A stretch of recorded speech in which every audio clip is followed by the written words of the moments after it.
first $1 million gate since the famous Dempsey Sonny long count battle in Chicago 8 years before.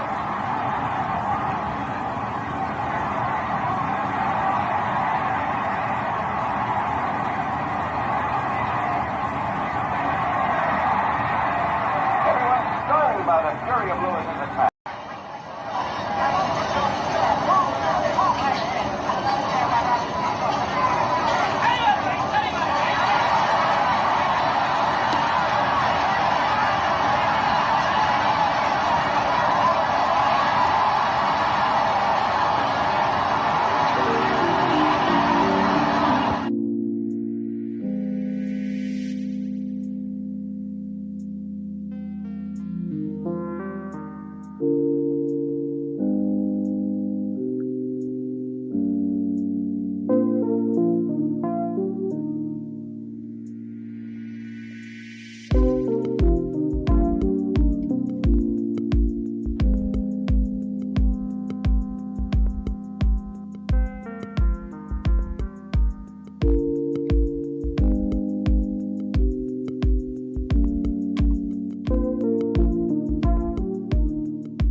What's happening, my people? It's Cass Sports again, back for another afternoon with the family. Now, as usual, before we get started, let me give a shout out to the JBT community. It's just boxing talk. We're a group of people who just love to talk boxing, and we're always looking for others to join us. And you don't have to have a podcast. The only requirement is you just have to love to talk boxing. That's all. Miss Cass, hashtag JBT. Reef is in the building. Mike Mazik. Salute to everyone, and welcome to another episode of Cass Sports, the Box Storian. Today, the Flyweight division in boxing. And you know what time it is. If it's Monday through Friday, 2 p.m., it's the Box Storian bringing you all that boxing history. Boxing is the greatest sport of them all, and that's why we love it. Can't get enough of it. How's everyone today? Once again, welcome to the Tuesday afternoon edition of Cass Sports, the Box Storian. We are going to talk about the flyweight division today in boxing. Okay, 112. You see on the screen, that's Kinsero Teraji and Seigo Yuriaki. They got a big unification fight coming up. I believe it's on the 13th of next month. That's Teraji on the left, Aki on the right. They got a big flyweight unification coming up next month. I believe Aki has the WBA, and Teraji is the number one fighter in the division. I think he has the WBC. Okay, yeah, that's them on the thumbnail there. And that's who we're going to be talking about today. 112, getting down to the little guys. Only got a couple more divisions to go. We've come all the way from heavyweight, remember? But now, a little history lesson on boxing from 2 to 2:30 today. It's going to be about Harry Greb, the great Harry Greb. BN Boxing News in the building. What's up, BN Boxing News? We are going to talk about Harry Greb on our little highlight of boxing history. Harry fought almost 100 times in a 3-year period. Fought 45 times in 2019 and won every one of them. Incredible. Okay? That's why those guys was never out of shape. They didn't have time to get out of shape. Just think of it. Fought 45 times in 1 year, where there's only 52 weeks in a year, right? So the man fought almost once a week, right? So let's talk about Harry. See just what it was about him that made him so great. He's going to be our little highlights of boxing history to get us to 2:30 before we start talking about flyweight. But let's look at Harry, the great Harry Greb, the Pittsburgh Windmill. There he is. Okay. But how's everybody today? This Tuesday. It is Tuesday, right? Still early in the week. I was thinking it was Wednesday. This time goes by so fast. These days running into each other. Okay. But why is Harry Greb considered as having the greatest boxing resume of all time? Who of significance had he faced? Okay. Now, Harry Greb is often regarded as having one of the greatest boxing resumes of all time due to several factors, including his impressive record, the quality of his opponents, and his fighting style. Now, let's look at some of the key reasons and highlights of Harry Greb's career. Okay? Number one, impressive record. Greb's professional record stands out with more than 300 fights, boasting over 260 wins, including 48 by knockout. Okay, yeah, over 300 fights. Remember, he had 45 in 1 year, had 100 in a 3-year period. Remember, 1917 to 1919. He had a remarkably high number of fights for a champion, which demonstrates his willingness to take on all challengers. Something is not right here. Oh, yeah, I see what it is. Let me get that straight. I think I got it. Yeah, there we go. Yeah. Bear with me for a minute.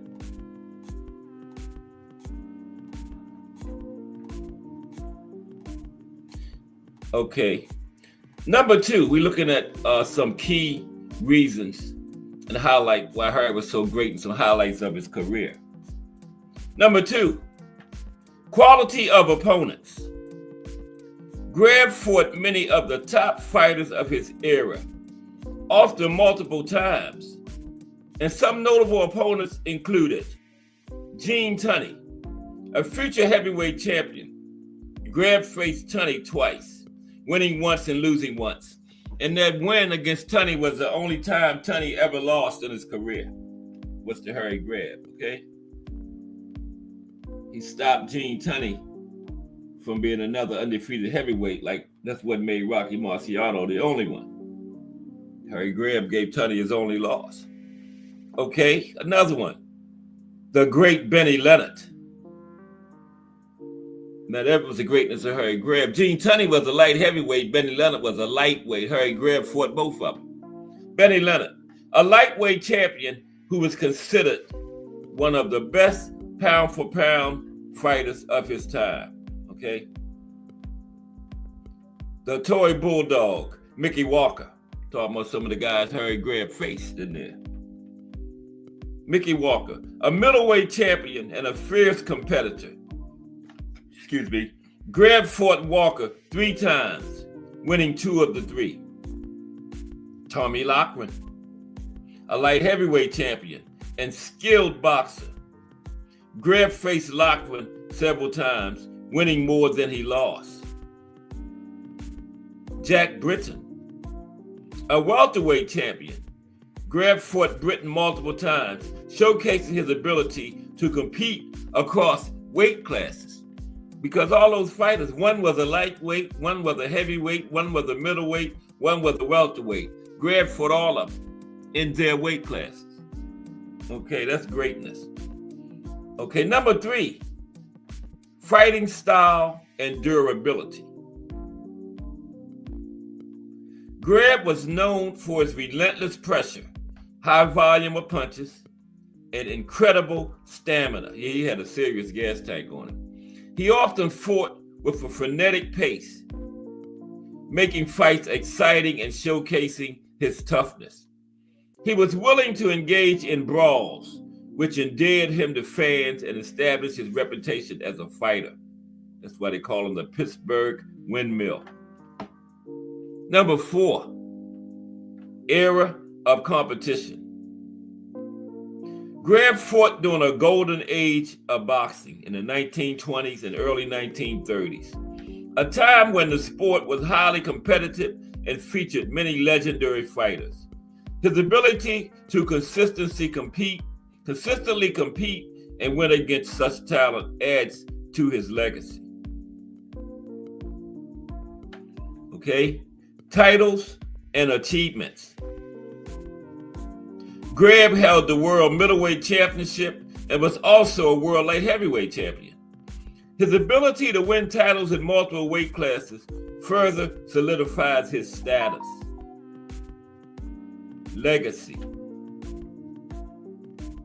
Greb's influence on the sport, combined with his fighting spirit and his sheer number of high-caliber opponents he faced, contributes to the belief that he is one of the greatest resumes in boxing history. His career has inspired countless fighters and fans alike.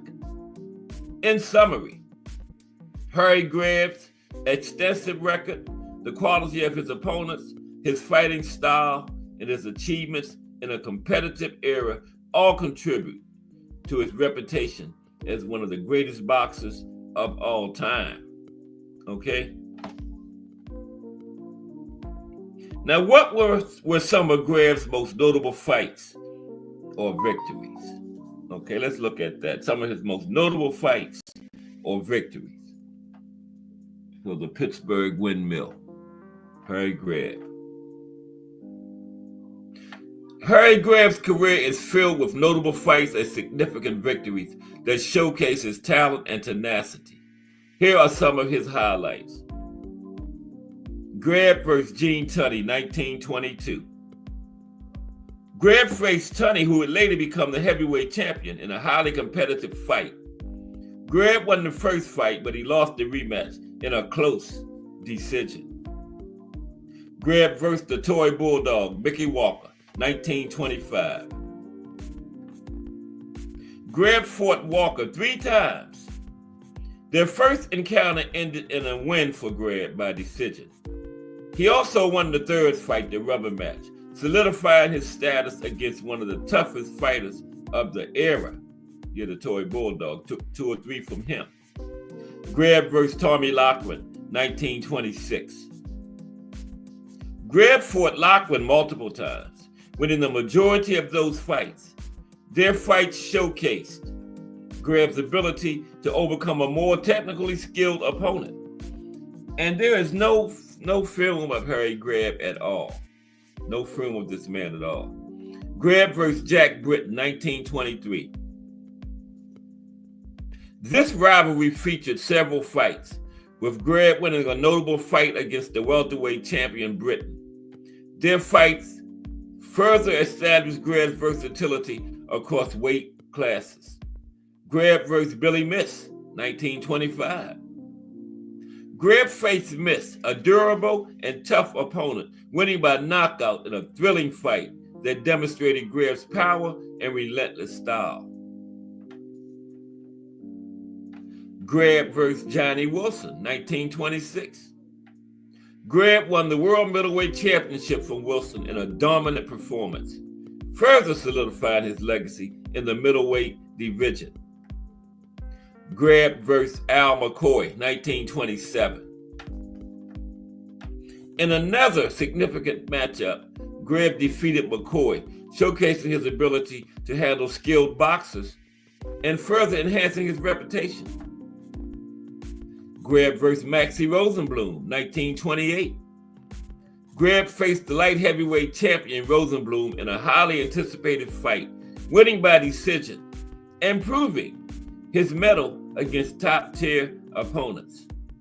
These fights highlight Greb's incredible skill, determination, and willingness to take on the best fighters of his time, contributing to his legacy as one of boxing's all-time greats.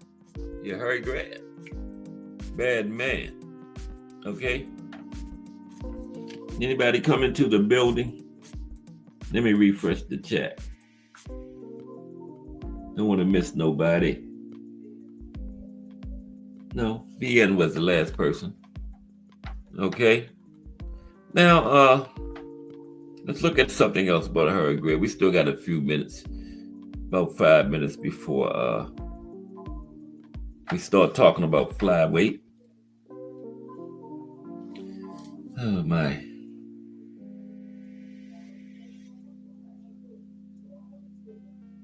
Nope, I don't want that. My equipment acted up a little bit today, so bear with me. We're going to make it, though. Now, what was Greb's fighting style like in detail?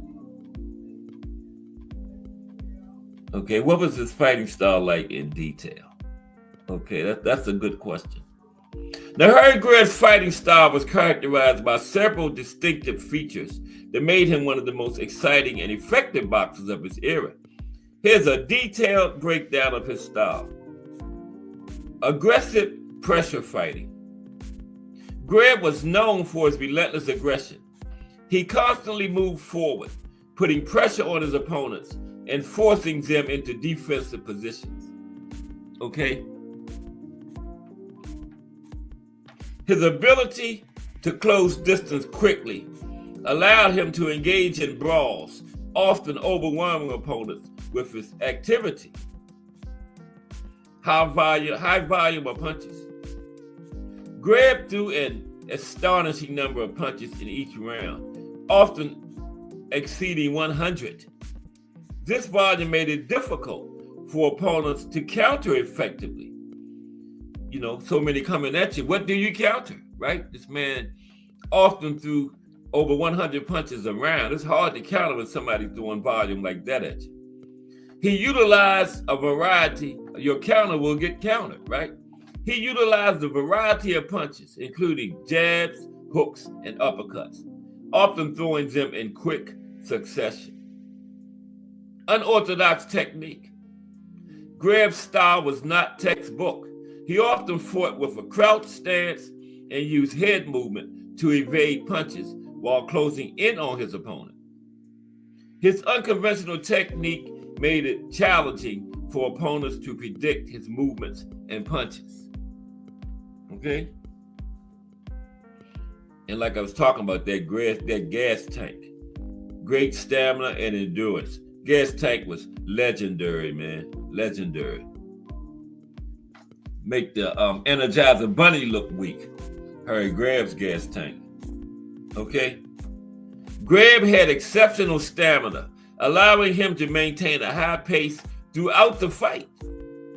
He rarely seemed fatigued, even in the late rounds. His conditioning enabled him to outlast opponents and capitalize on their fatigue. Okay?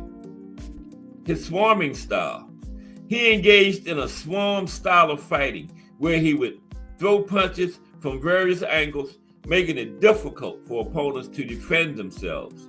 Greb often targeted the body and head, interchangeably, creating openings for powerful combinations. Defensive skills. Also had defense, right? While primarily an offensive fighter, Greb also had solid defensive skills. He relied on head movement, footwork, and quick reflexes to avoid punches. Now, how many swarmers, pressure fighters got good footwork like that, man? That almost make it impossible to beat a man when he throwing all those volumes of punches, changing levels, and then got great footwork like that too. The great Harry Greb. And let's get ready to talk about the flyweight division. That was our highlights of boxing history for today. The great Harry Greb. Arguably the greatest middleweight of all time. Okay?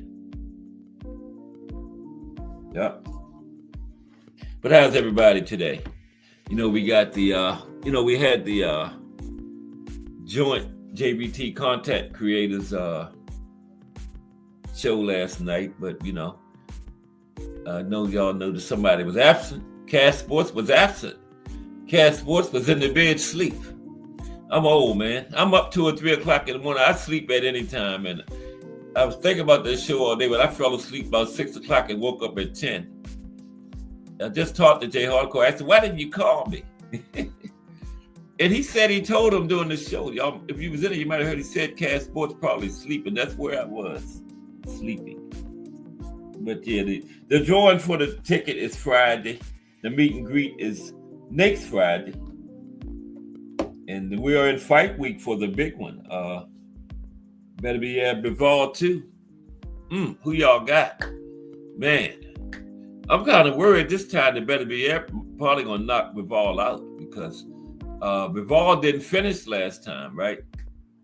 Kind of put his hands in his pockets in the later rounds because, it was too much coming back every time he threw a punch. So, but this time he realizes he's going to have to finish and, he's going to have to keep throwing punches and that might get him taken up out of there. But hey, he got to sell out. He's got to finish. He can't get hesitant late this time. And hey, you either got to sell out and win the fight late or just get caught and get knocked out. You cannot do what you did last time in the championship rounds. His punch output went way down, remember, and that's what lost the fight for him.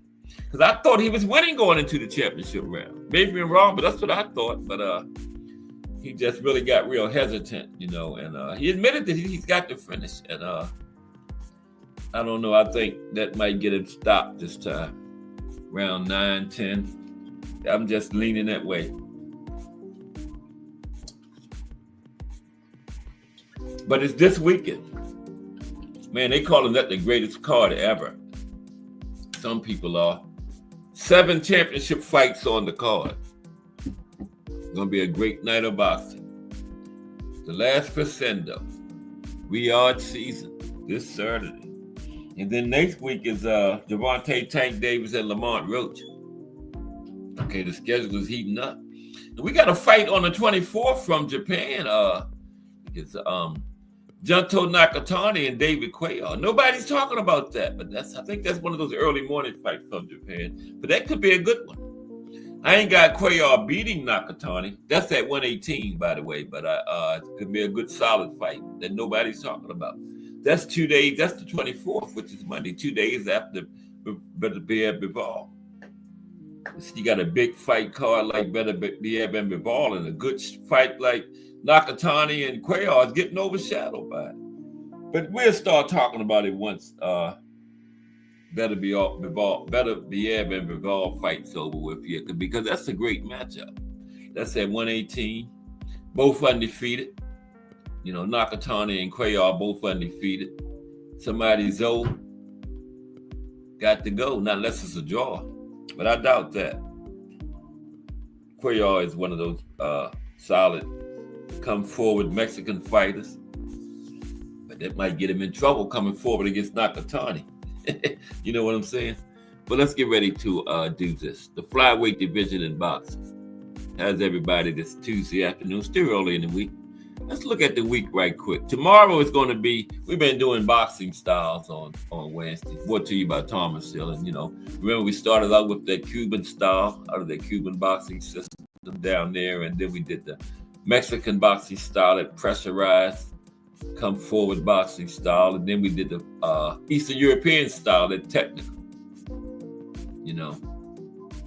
scientific style. And then last week was the American style, that slick boxing style. That many great trainers have admitted when that slick American fighter is on, that's hard to beat, Eddie Reynoso, Canelo's trainer, Freddie Roach, both admitted that's a hard style to beat. And they both went up against Floyd, remember? Freddie Roach had Manny, Eddie Reynoso had Canelo, and they said that slick American style is hard to beat, man. Both of them admitted it. We did that last week. Wednesday, tomorrow is going to be the Far East boxing. We're going to look at their style, a little history. Thursday, boxing in the States is Pennsylvania. That should be a good one. And then Friday, the profile this week is the life and career of Don King. And what the hell is going on here, man? My screen went blank. OMG. So if I go off the air, I'll see y'all tomorrow for the Far East show. Okay, have a good one.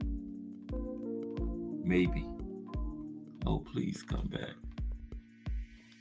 What did I do? Oh, man. And I told you everything was acting up today. Let me see. Look like the show is still going along smoothly. What's up, Mike Grimm and Thomas Hill? We're going to get a little link time today. These shows been running long. I done hit something and I done lost my screen here, but let me see. I wish my 7-year-old granddaughter was over here to help me get this back. Damn. Okay. Take your time, Cass Sports. Oh, man. I'm serious, the whole screen is gone, man. I just gotta go back. I can't hit that because that'll end. Wait a minute, I think I got it. Nope, that wasn't it. Oh my goodness, what? Oh.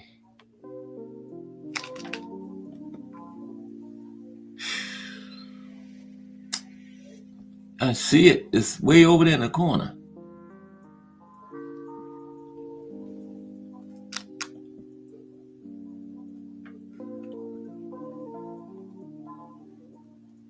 I was just joking about see y'all tomorrow, but man, that might be true.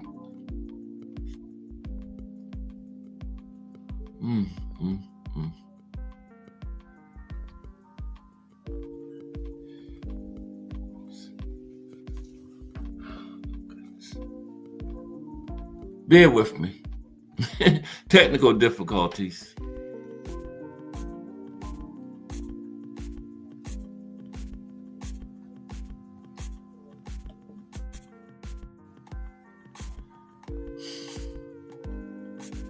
So we might have to do this without pictures or any damn thing, because I lost my display.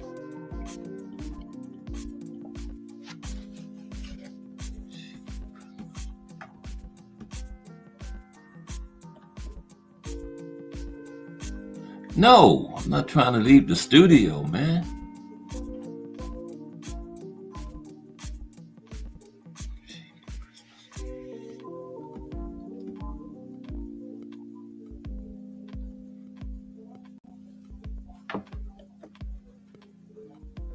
Okay.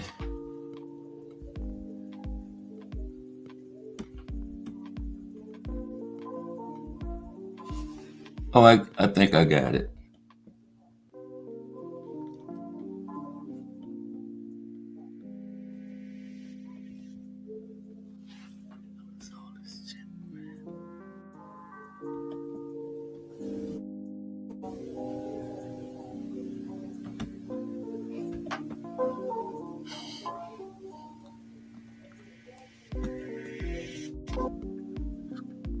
Oh boy.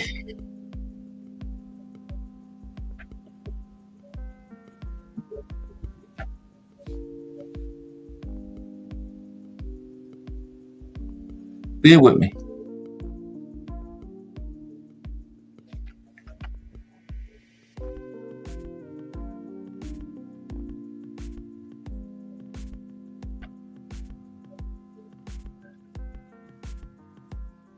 This has never happened before.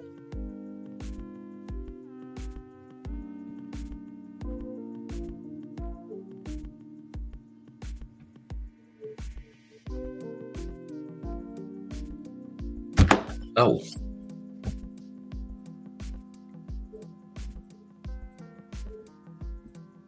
I can't do anything. Man.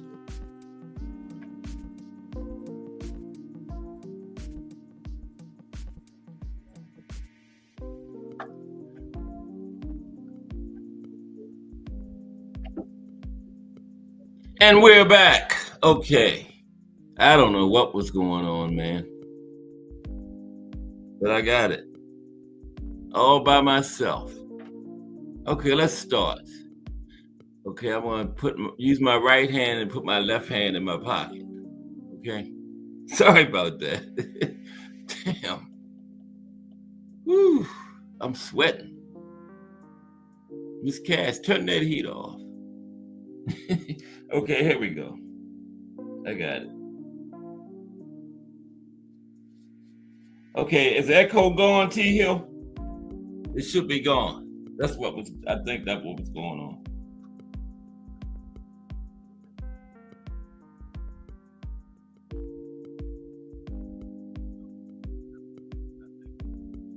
Yeah, okay, thank you, T Hill. Okay.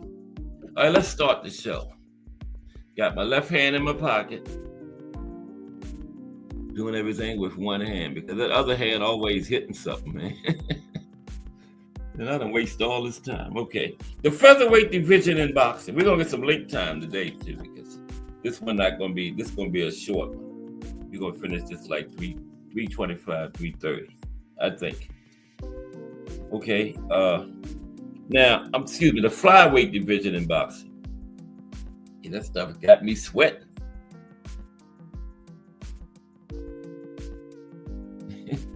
Anybody come in? Yeah, Thomas Hill came in. And Mike Grimm. Okay, the usual suspects. All right. Now, yeah, T.O., that's exactly what I did. Hit the back arrow. D1. Angry White Men, hashtag JBT is in the building. What's up, D1? How are you today? The Angry White Men podcast is up in the stratosphere. They up there around the International Space Station somewhere. Going higher and higher. Let's salute D1. Monetized and everything, man. Yes. If they don't know about that JBT, they will know. Okay. But salute D1 from the Angry White Men podcast. 10 o'clock on Fridays. Okay. Fire. F-I-Y-A. Okay. Now the flyweight is a division in boxing which includes fighters weighing up to and including 112 pounds. Okay. Let me put we're done with her grab. You're up to 112 pounds. That's what that's the weight. Okay. Now, the flyweight division was the last of boxing's 8 traditional weight classes to be established. Now, before 1909, anyone below featherweight was considered a bantamweight. Okay, that was as far as they went. Didn't have flyweight or junior bantamweight or junior flyweight or minimum weight. Anybody below 126 was bantamweight. You could be 87 pounds, you was bantamweight. Okay. Regardless of how small the boxer was, below featherweight, you were a bantamweight. Now, in 1911, the organization that eventually became the British Boxing Board of Control, the BBBC, held a match that crowned Sid Smith as the first flyweight champion of the world. Okay. Yeah, this division was established in 1909. Now, Jimmy Wald, who reigned from 1916 to 1923, was the first fighter recognized both in Britain and the United States as a flyweight champion. Now, like I was saying, it was first established by the NSC in 1909 at a weight limit of 112 pounds. Flyweight was also officially a part of the Walker Law, set up in 1920. Subsequently, it was also recognized by the NBA and the New York State Athletic Commission in 1927. Those were the two big sanctioning bodies of the period, the National Boxing Association, which became the WBA in 1962, and the New York State Athletic Commission was the other big sanctioning body of the period, okay? And the flyweight were recognized by those two in 1927. Now, the first flyweight champion in the modern times was Masahiko Harada. And that's right, Masahiko Harada, who won the crown by defeating Pone Kingpet. Now, I don't know if that's right. Pone Kingpet in 1962 for the WBA World Flyweight title. That's when the NBA had changed to the WBA because, you know, boxing was becoming so international. Then they went from the National Boxing Association to the World Boxing Association, right? Okay. So, yeah, I was trying to read the chat and read my notes at the same time. Okay. Yeah, so the WBA recognized the first modern champion in 1962, which was Masahiko Harada. Then, the WBC introduced the flyweight version of their title 1 year later in 1963, and then the IBF followed suit in 1983, and the WBO in 1989. Now, Thai boxer Pongsalek Wongjonku. Wait a minute. This is that name. I know y'all remember him. I call him PW. Okay. Let me type that in there, man. Cause this is. I bet you nobody in the chat can pronounce this name. I know I can.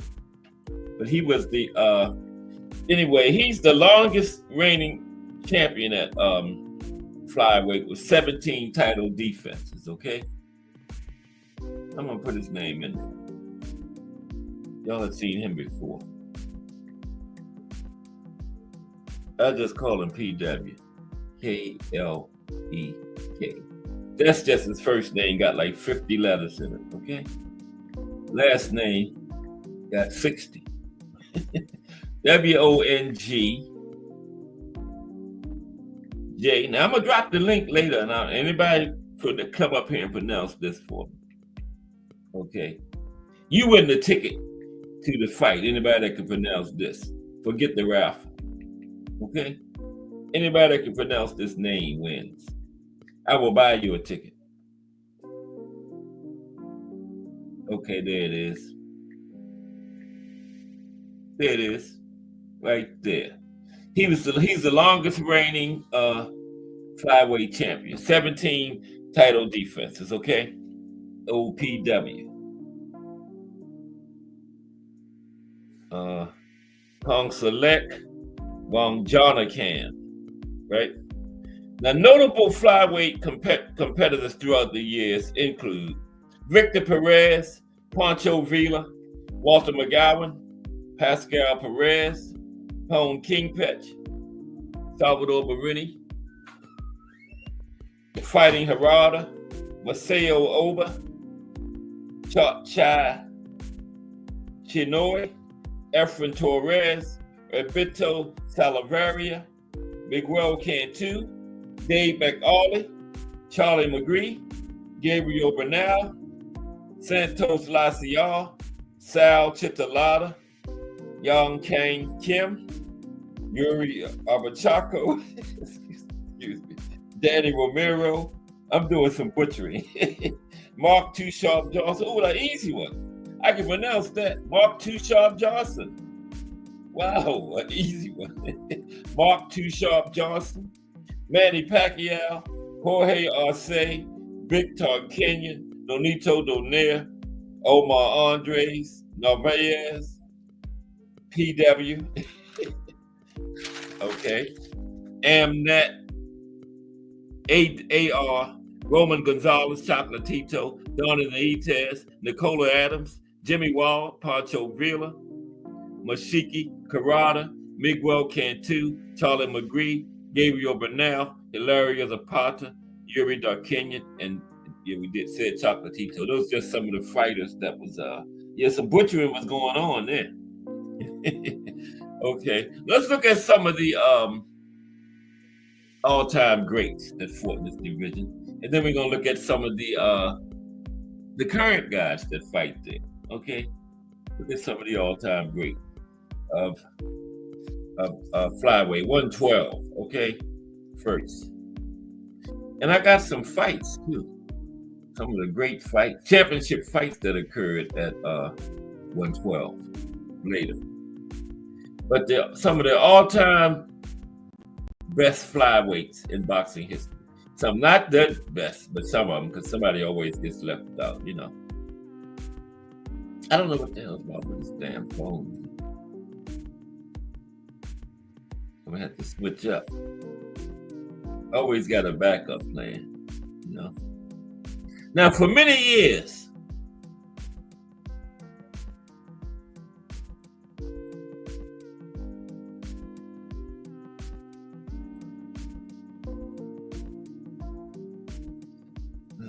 bear with me. I don't know what's wrong with my equipment today, man. All-time best flyweights. And it's showing me light heavyweights. Here we go. Some of the 12 of the all-time greatest flyweights. There we go.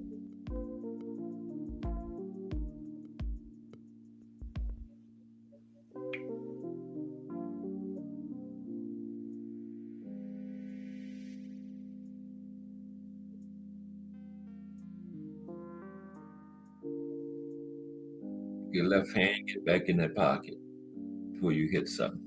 Okay, number one is Pone Kingpetch, not Harry Grab. Pone Kingpetch.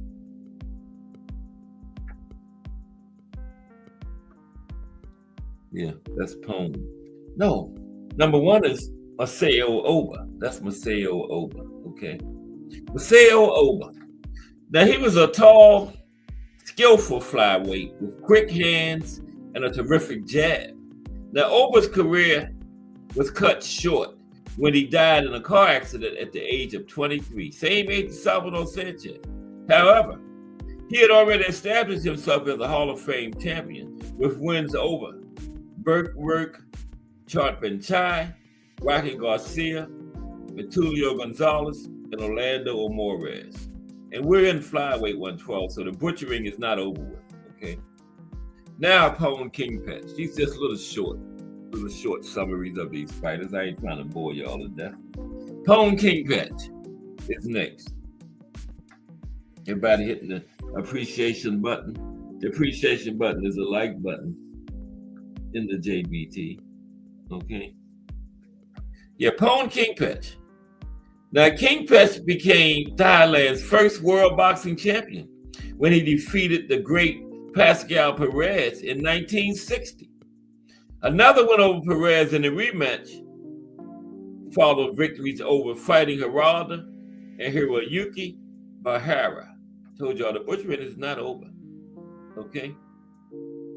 Next. Oh, I didn't change. Did I change the Kingpetch? No.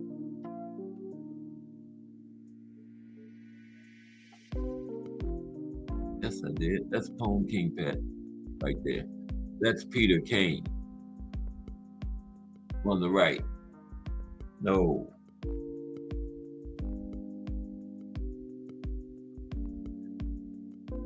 Bear with me. I'm having a rough day here.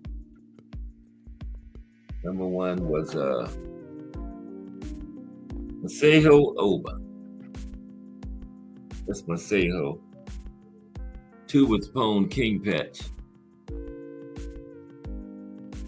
We was Peter Kane. That's where we are, Peter Kane on the right. Okay. Peter Kane, an exciting battler with two-fisted power in both hands. Kane gave the great Benny Lynch two of his toughest fights and defeated the likes of Jackie Jurish, Jimmy Warnock, Theo Medina, and Jimmy Stubbs. With 53 knockouts in 98 fights against only 8 losses, Peter Kane is clearly an all-time great. Peter Kane. Number 9, Betulio Gonzalez. Betulio Gonzalez. Maybe if I take a drink, I can get it together.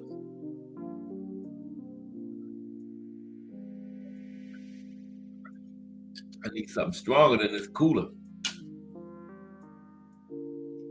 Okay, need some Fireball. Okay, Betulio Gonzalez. This tough and clever pugilist won the flyweight title 3 times, with a long career that included 77 wins.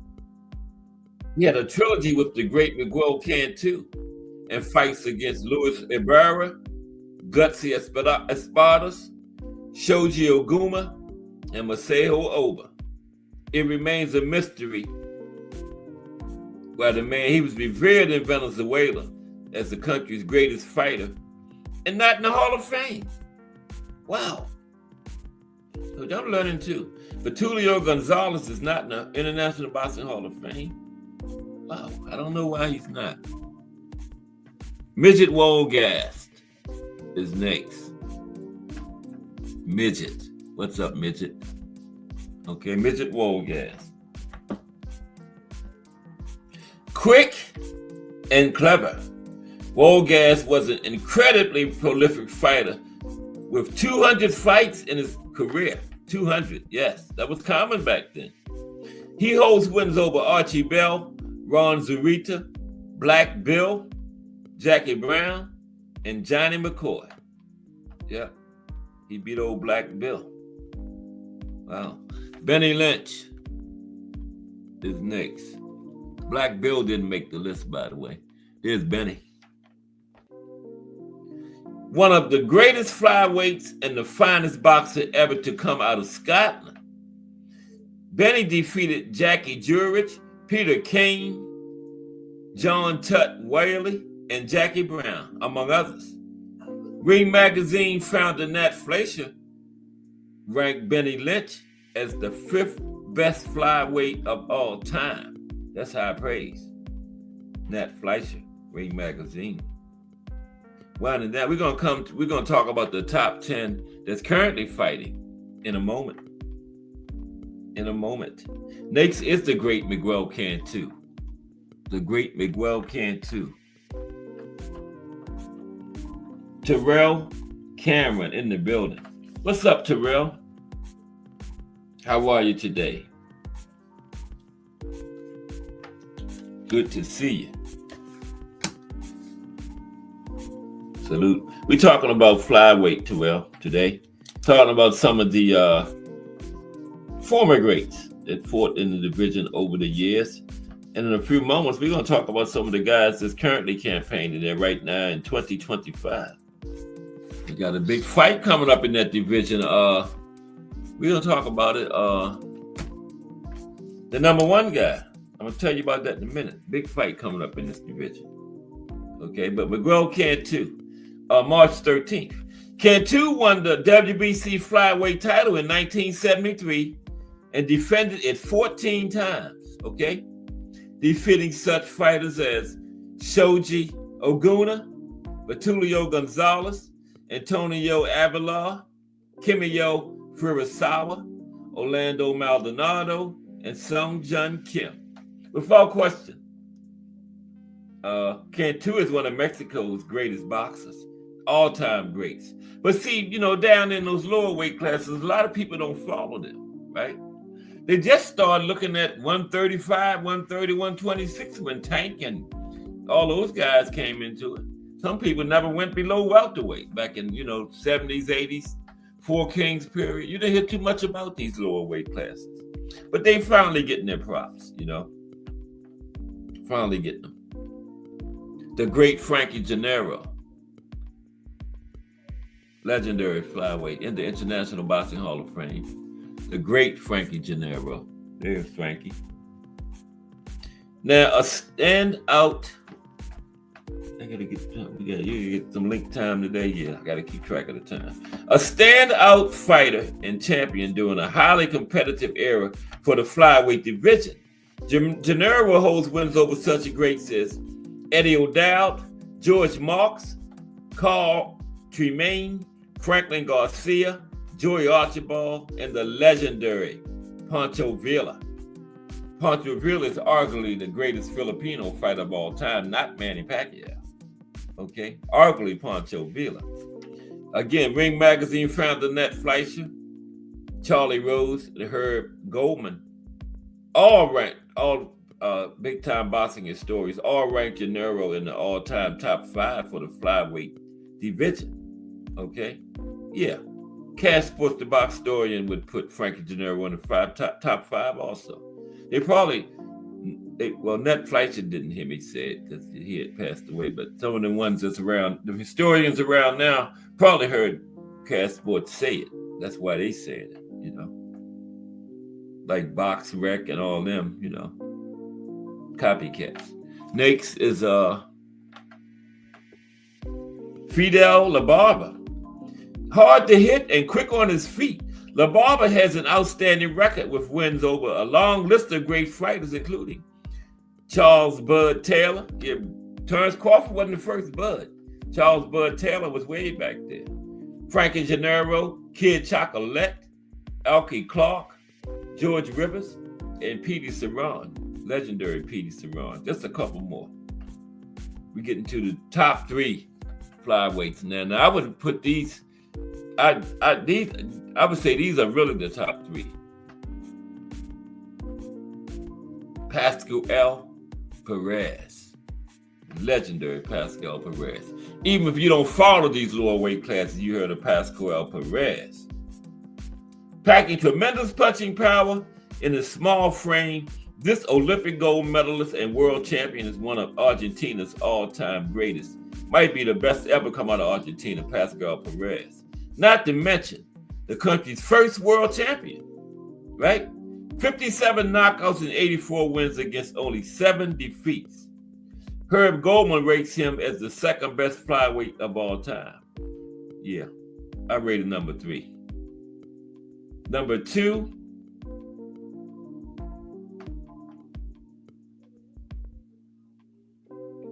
now number 1 got to be great. If the legendary Pancho Villa is number 2, okay? Pancho Villa is number 2. Arguably the greatest Filipino fighter of all time. Okay? Yeah, it does, Mike. They was way back there. That's damn near bare knuckles. 4 ounces, right? Pancho Villa, number 2. His career was truly meteoric, and almost a century later, he remains one of the greatest Asian boxers of all time. He was only 23 when he died from blood poisoning in 1925, and the doctor told him, but he didn't listen to the doctor. The doctor told him not to fight, put him on bed rest. Pancho not only fought, but he went to the after party after the fight, right? And then he died a few days later. If you don't listen to the doctor, he was only 23 years old, still thought of as great, right? And this happened in 1925 when he died, right?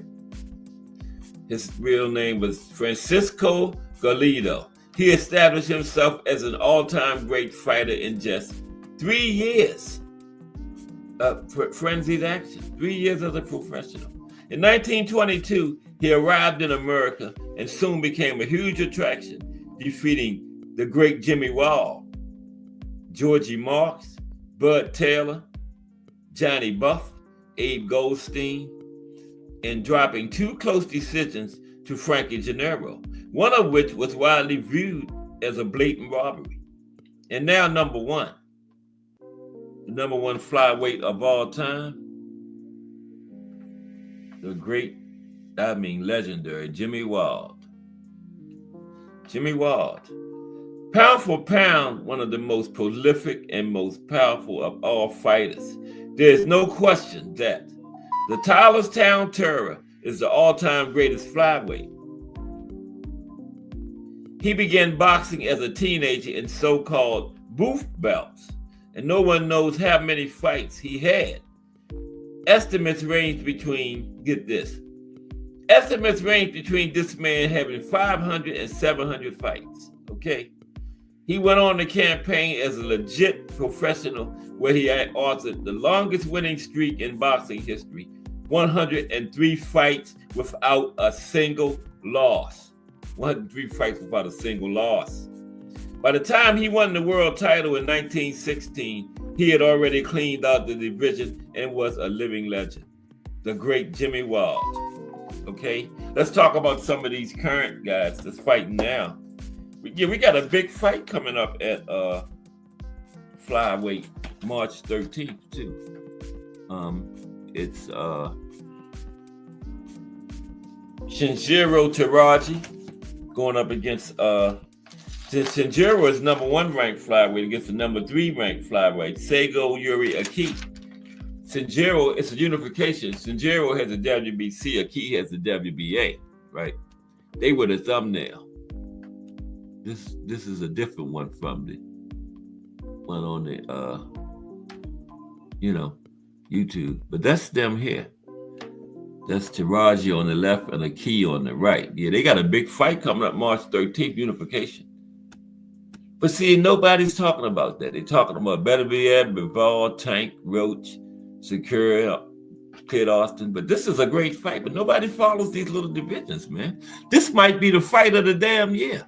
I'm going to watch it if it's on TV, but it's open agent. Most of these fights, they don't fight in the United States that much because, they just don't. But this is going to be a good fight. Kenshiro Teraji, write it down, against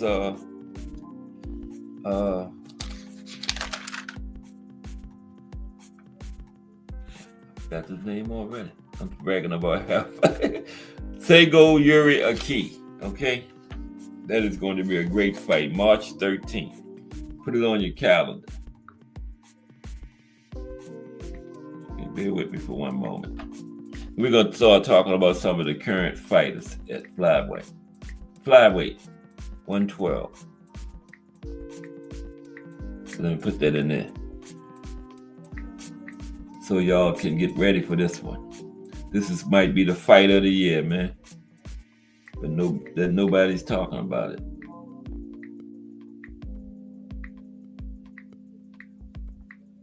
Be with you in a moment. Unification fight.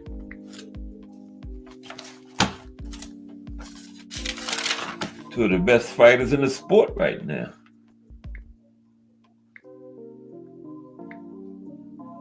I'm putting it in there so y'all can write it down. It's going to be a great and action-packed fight. And McQueen will tell you, them guys down there, action-packed, man. Action-packed. Maybe we can get a Casual's Corner breakdown on this one, T. Hill. And if you're listening, yeah, that would be good. I'll come up for this one. Yeah, let's do that, man. T. Hill. And Ant, let's do a breakdown on this one. It's March 13th, okay? There it is. I'll come up with y'all for this one. Okay, let's get a Casual's Corner breakdown on this one. That's March 13th. Going to be a great fight. Flyweight unification. Kenjiro Teraji, WBC champion. Seigo Yuri Aki, WBA. Okay? Yeah. Hopefully we can get that. Okay, T. Hill? You get a breakdown on that before March 13th, because it's going to be a great fight. Can't say that enough. But let's talk about some of these active fighters. First is Kenshiro Teraji. current WBC champion, ranked number 1 in the flyweight division. Okay. Let me see. Did I miss anybody? No. Yeah. We're going to try to get that. We're going to try to see if I can get the guys to do a Casuals Corner breakdown on this one. And I will be a part of it. Taraji and Aki coming up March 13th. Flyweight unification. Could be the fight of the year. But Taraji, number 1 ranked in flyweight. Kenjiro Taraji, also known as Ken Shiro, is a Japanese professional boxer and 2-weight world champion. He has held the WBC flyweight title since October 2024. Taraji has defeated opponents such as Gilberto Pedraza of Panama and Ganigan Lopez of Mexico in WBC junior flyweight title fights. He also took the WBA title from Anthony Olasquaga after Taraji's original opponent, Jonathan Gonzalez, became ill. As of April 2024, Taraji is ranked as the world's 8th best active boxer, pound for pound, number 8, by the Transnational Boxing Rankings Board. He is also ranked as the world's best active junior flyweight by the flyweight, not junior flyweight, by the Ring Magazine, TBRB, ESPN, BoxRec, and Cast Sports. And like I always say, the rest of them heard me say it first. ESPN, the Ring, all of those copied off Cast Sports. But anyway, he's from Joyo, Kyoto, Japan. Currently has 24 wins, has 1 loss, 15 knockouts. Kenshiro Taraji. Okay, we talked about some current flyweight fighters, 112 right now. The top 10. Number 2 is Angel Ayala, Lardizabal, but Angel Ayala, current the IBF champion at flyweight, current IBF champion. That's him on the left. And it look like he's going to that liver, don't it? Or kidney or whatever it is. Which one is it, T.O.? He going down there to something. And it looked like it hurt. That might be the end of the fight right there. Okay, Angel Ayala. Ayala has held the current IBF champion. He's had the IBF flyweight title since August 2024. He has a technical knockout style. He won his professional debut by technical knockout in the 2nd round. Okay. Other notable wins include, he won the vacant WBC FICA box flyweight title by knockout in the 2nd round. He won a regional title defense by unanimous decision in 2022. Won the vacant ABF Continental Americas flyweight title by technical decision in 2021. He won a WBC flyweight title eliminator by unanimous decision in 2022. And Ayala won the IBF title that he currently holds in August 2024, last year, by 6-round knockout over Dave Apollinario. His first defense is March 29th against Masamiki Yabuki. And Ayala is from Mexico City, Mexico. Currently, 18 wins, no losses, 8 knockouts. Okay, that was Angel Ayala, currently ranked number 2 at flyweight. Oh, we got good time. Okay. Okay, let me drop this a moment. Yeah, we're up to number 3. Current top 10 in the flyweight division, 112. Okay. Ranked number 3 is, get back up here to the slide display. Okay, ranked number 3 is Seigo Yuri Aki, right? Currently WBA champion. He's the one fighting the number 1 guy, March 13th. Should be a good matchup. Maybe a Casuals Corner breakdown coming on that fight. You got it written down, T Hill? T Hill ain't said nothing. Okay, yeah. Now, Aki is a Japanese professional boxer. Him and Taraji. Yeah, this fight is newest in Japan. They both Japanese. And Aki has held the World Boxing Association flyweight title since January 2024. Currently WBA champion at flyweight. He won the title with a unanimous decision win over Artem Dalakian. He has already defended the title twice, just won it last year, right? And defended it 2 times already. A unanimous decision over Taku Kuwabara last May, and a split decision over Thanachai, oh my God, TC. A split decision over TC last October. Thanachai Chanchu Fokian or something like, I don't know. TC last October. Defended it twice already. And he got another, coming up next month against Taraji. Aki is a busy fighter with his next defense coming next month against Kenshiro Taraji, the #1 ranked flyweight in a unification fight. Aki fights in the orthodox stance and is known for his good structure, high guard, ability to defend, and he's a hard puncher. He's from Kurosaki, Japan, currently 21 wins, 2 losses, 1 draw, 11 by way of knockout. Okay, that's Seigo Yuri Aki. Got a unification fight coming up next month. I like unifications. I don't like to see, all belts 4 different hands like that. Come on, man. This is boxing. Only one can be the best. Okay, ranked number 4. Flyweight 112. Time permitting, we're going to talk about some champion fights. If 3:30 comes first, I'll drop the link. Okay? Link coming in about 15 minutes. Ranked number 4, Galai Yafai. Okay? All right. Melanin Queen 27 is in the building. Okay?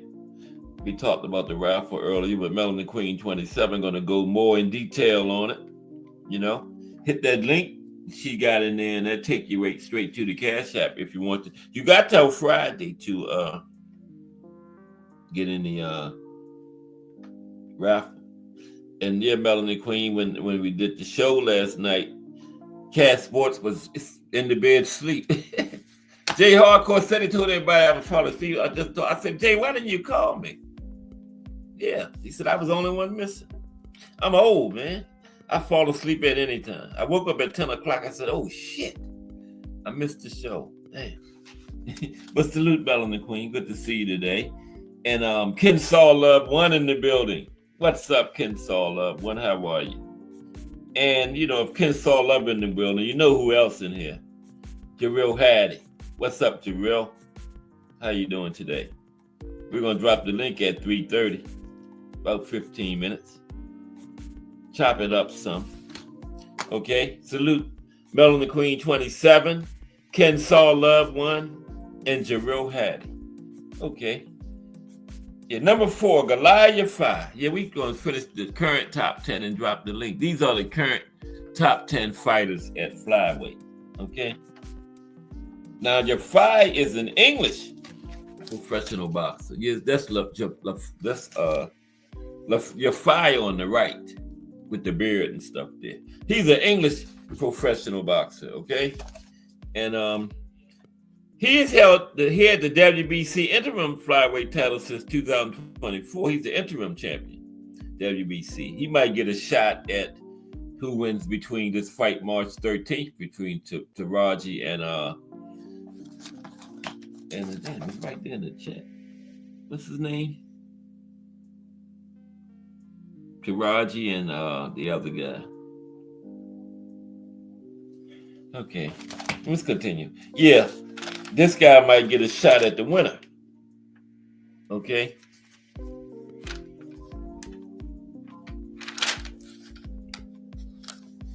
a key. Taraji and a key, March 13th. Yeah. Yafai is the interim WB, so he might get a shot at the winner. Now, as an amateur, Yafai won a silver medal at the 2017 European Championship. Very decorated amateur. Okay.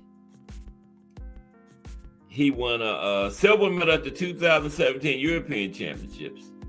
He won gold at the 2018 Commonwealth Games. He won bronze at the 2019 European Games. And he won gold at the 2020 Olympics. Okay? Very decorated amateur. He faced Carlos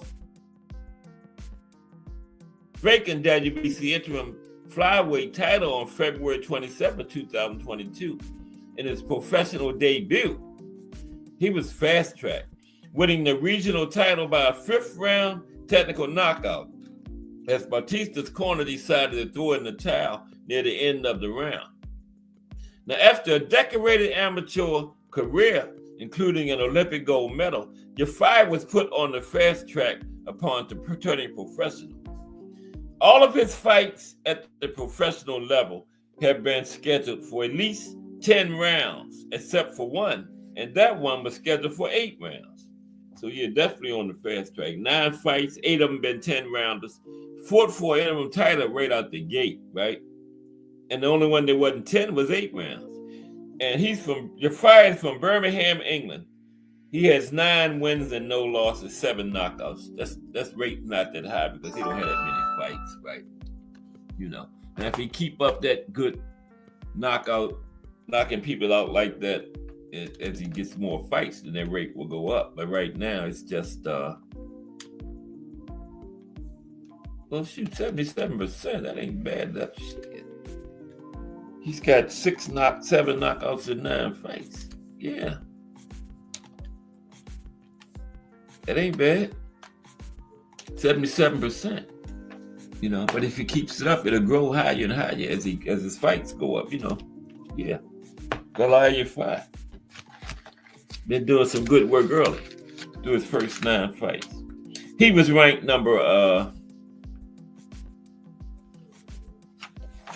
Goliath was ranked number 4. Okay, ranked number 5 at flyweight currently.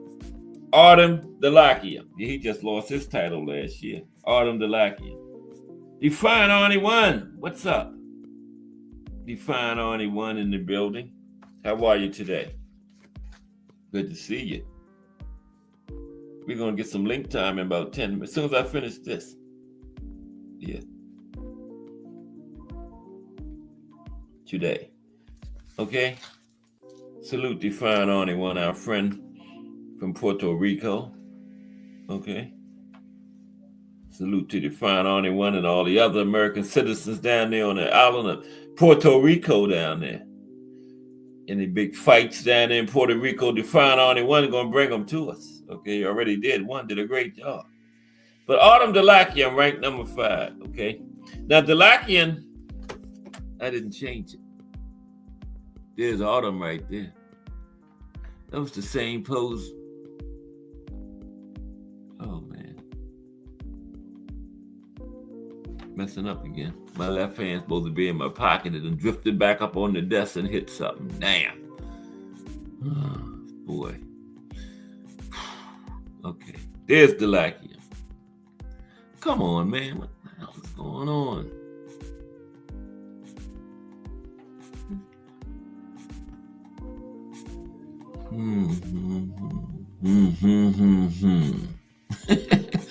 Oh my God. I don't want to do nothing. I want you to stop giving me that dumbass message.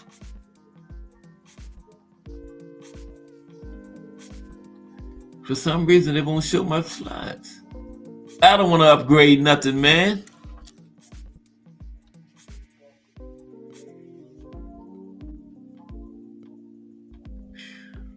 Oh my God. Am I still on the air? Oh well. Artem Dalakian. Testing. Yeah. Okay, here we go. Autumn Delakian. Something going up with this with the pictures. So we're gonna go on with follow. We only got like a couple more. Autumn Delakian, ranked number 5. Delakian is a Ukrainian professional boxer who held the World Boxing Association flyweight title between 2018 and 2024. As of June 2022, he was ranked as the world's 4th best active flyweight by the Ring magazine and the Transnational Boxing Rankings Board, and he was 3rd by BoxRec. He's fell since then, lost his title last year. Delakian made his professional boxing debut on August 26, 2011, winning a 2nd round TKO over Artur Oganesian in a scheduled 4-round fight. In his last outing, Delakian lost his WBA flyweight title to Seigu Yuri Aki by unanimous decision. That was January last year. That was the first loss of his career after winning his first 22 fights, right? He's from Baku, Azerbaijan, Ukraine. He's won 22 fights, lost 1, has 15 knockouts. Ukraine right now, way Donald Trump going, it might be USSR again soon. Sorry. Okay, 6, ranked number 6. Ukraine right now, though. Yeah. Ranked number 6, David Jimenez. Oh, I forgot I can't get, I don't know what's going on with the pictures. David Jimenez. Okay. Jimenez is a Costa Rican professional boxer who has held the WBA gold flyweight title since June 2021. As an amateur, he won bronze medals in the light flyweight event at the 2013 World Championships, as well as the 2015 Pan American Games in the flyweight event. Okay, won bronze medals in both of those events. Jimenez made his professional debut against Emmanuel Villamar on February 16, 2019, and won the fight by a 3rd round knockout. He won 7 of his first 8 fights by stoppage. He won his last fight by unanimous decision over John Ramirez in April of last year. Jimenez has competed at both flyweight and super flyweight, and he's from Cartago, Costa Rica. 16 wins, just 1 loss, 11 knockouts. Okay? 11 knockouts. Ranked number 7, Felix Alvarado. Now, Alvarado is a Nicaraguan professional boxer. He held the IBF junior flyweight title from 2018 to 2022. He previously challenged for the IBA flyweight title in 2013, the regular version, and the WBA regular flyweight title in 2014. As of January 2022, Alvarado was ranked as the world's best active junior flyweight by the Ring magazine, and 2nd best by BoxRec, and 3rd best by the Transnational Boxing Rankings Board. His twin brother, Rene Alvarado, is also a professional boxer. And Alvarado made his professional debut on March 12, 2010. Been fighting 15 years, winning by 1st round TKO over Julio Hernandez. He won his first 8 pro fights by stoppage. He's from the Managua, Nicaragua. Has 42 wins, 4 losses, 46 fight veteran. Been fighting since 2010. Has 35 knockouts, 83.3% knockout rate. You know, if somebody over 80%, I'm going to calculate that. 83.3%. Not bad at all. Okay. 2 more. Ranked number 8. I didn't have 10 because I had Sonny Edwards, but Sonny is retired, so just 9. Top 9 today. Number 8, Ricardo Sandoval, Golden Boy fighter. He fought last week, as a matter of fact, on Duarte and what did he fight? Meduno? Yeah, he was on that card, Sandoval was, remember? Now, Sandoval is an American professional boxer. As of 2021, he was ranked as the world's 5th best flyweight by the Ring magazine and 6th by the Transnational Boxing Rankings Board. Sandoval is a Golden Boy Promotions fighter, and he captured the WBC Flyweight Silver title last July after a 10th round knockout over former WBO Light Flyweight World Champion Angel Acosta. This victory elevated him into the top ranks, where he is currently ranked number 6 by the WBC, number 4 by the IBF and the WBA, number 3 by the WBO, and number 6 by Ring Magazine. Now, like I was saying, Sandoval fought this past Saturday on the Oscar Duarte Miguel Maduno undercard, winning a 10-round unanimous decision against Salito and Henderson. I missed his fight, yeah, but he fought this past Saturday. As one of the top flyweight contenders in the world, Sandoval is poised for a title shot in 2025. He's looking for a shot at somebody's title this year. He's from Montclair, California, and he's won 26 fights with just 2 losses, 18 knockouts. And it might not be too bad. Let me see what that is. 18 knockouts in 26 fights. I thought I had did them all. See, I'm getting good. I'm doing them before I come on now. Most of them. No. That's better than 69%, man. 18 knockouts in 26 fights. 180 divided by 26. 70, yeah, about 70%. I thought it was a little higher than that, but hey.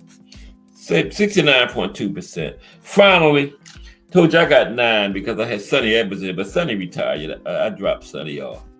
Ranked number 9, Anthony Olasquaga. He's the current WBO champion. Okay?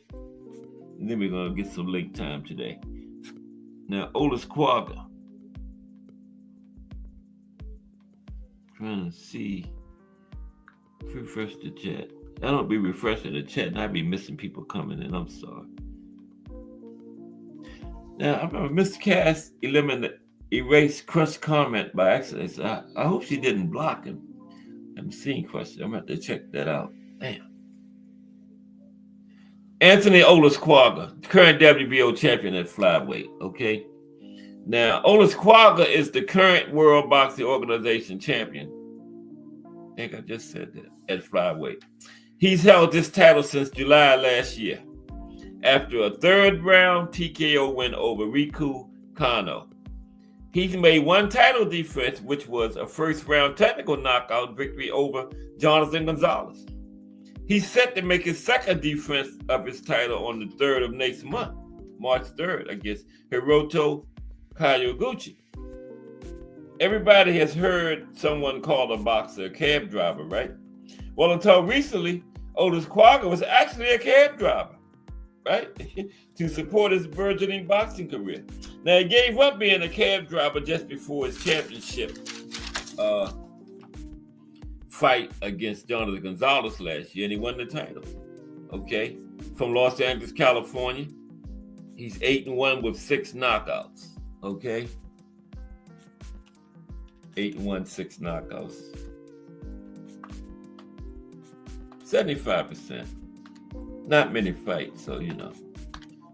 But still, he's got 6 of them out of there. Let me put the link in. We haven't had some link time for a minute, so yeah. Talk to the 4 kings of the link. That's Thomas Hill, Ant McQueen, Giuffani, one, and Jarrell Hattie. I'm like Benitez. I'm the 5th king. I was left out. Only 4 kings in the deck, so if it was 5 kings in the deck, I would have been the 5th king. But yeah, I'm the 5th king. They left me out. But hey, I ain't mad at them. Let me get it in there. All are welcome. Okay, you don't have to have JBT or nothing like that on your name to hit the link. Anybody is welcome to hit the link. Just don't come crazy. Because I'm fast on the trigger when it comes to blocking. I don't go by that policy. I don't block them and let them go. No, block their asses. You know, immediately. Get them out of here. We don't have time for that dumb shit. Excuse my French, but we just don't. We are serious-minded, hardcore boxing fans over here at Cass Sports, and you know, plenty of channels for you to go act stupid at. right? So why do it here?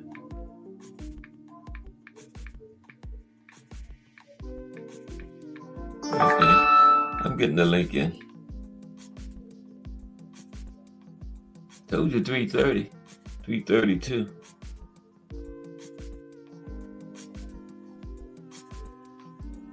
I'm 2 minutes late. Sue me. Okay, let me be quiet for a minute. But how's everybody today, though? It's still early in the week. We got the drawing Friday. We're gonna find out who's gonna win that ticket. And remember, if you win the ticket, you can't go. I'm going to be in New York that weekend. I will go in your place. It will not be a problem. Okay? It will not be a problem. And then Jay Hardcore could come buy me my drink because he said whoever's sitting in that city gonna buy me a drink, I want my drink. Jay Hardcore. Okay? If I end up in that seat, if the person that wins it can't go, I'm the alternate. You know how they have alternates in the Olympics? I'm the alternate for that seat if the winner can't go. Okay?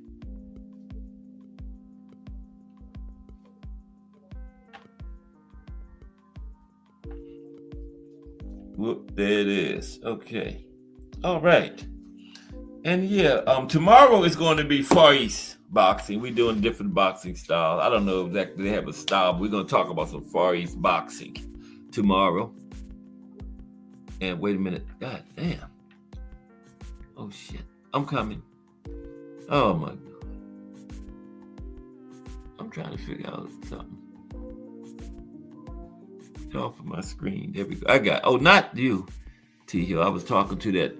I had a display on there. There we go. I got it. Okay, what's up, T Hill? So, did you get up? Yeah, okay, here we go. Yeah. Go ahead, T Hill. Okay, so first and foremost, the pronunciation of it is unselect. Unselect. T Hill. Okay. Yeah, go ahead. You're better now. Yeah, you was kind of muffled at first. So Pung Select, Wang Shikung. Wang Okay. Shikung. Wang Shikung. Well, you win the ticket then. To join. I win the ticket. What is it again now? Pong, I spelled it out phonetically. So it's P-O-N-G, Pong, right. S-U-H, Select, L-E-K. Yeah. Then Wang Sha. Right. So it's like you saying Sha and Ja at the same time. Ja and then come, because it's G and then K. G and K makes the same sound. So Ja come. Wang Sha come. I'm going to still call it PW. PW is a word. That's work. That's real good work. Yeah. Oh, yeah, well, that's good. Yeah, that's good. You got to syllableize it out, right? Yeah, Pong Selection. Wang Sha come. Okay. But yeah, man, I'm in a good space, bro. I understand people. I'm gonna say this. I'm gonna say it first by this. Mm-hmm. Some of the very worst of things start off with the very best of intentions. That's right. I say that to preface it this way. People listen to what Tank say, and then they run a whole different way with it. Mm-hmm. A whole different way with it. It's so many people who truly hate that guy that they wait for something that they can think is true. You know what I mean, T? Don't even know the man and hate him. They think it's true, and then they go and run with it. And then they'll say that they're only being fair and they want the best for him and they like him, but you can hear it in the tone and in the jest in which they say it.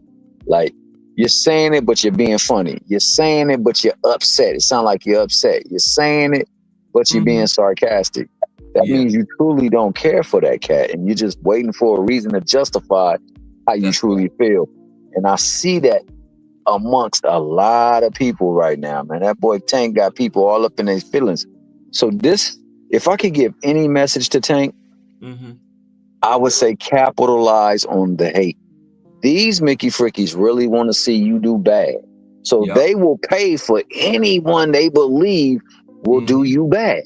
Sure will. Run those fights. You said that you was going to make a huge call out. Let that huge call out be somebody that they say that you're not fighting, that that are giving the best fights, because I'm gonna stay on call with it. None of these fighters are giving us the fights we truly want to see, because none of them are fighting one another. They just hold Tank to that standard. So since they want to see Tank work them, I say get in there and work them. Fight them one by one, because I don't think none of them are going to beat him. Now, they could, but I don't believe so. And I believe that he sparks each and every single one of them. Yeah. So I say get up in there and spark them one by one. And I say you start with the one that they think will beat you the most. And I know they believe that to be Shakur. So get in there with Shakur next. And then after that, run it with Loma, if he still wants to fight, or Keyshawn, if he wants to fight. If I will make it, fight T.O., because he running his mouth. Fight Haney, and I don't care whatever weight Haney can make.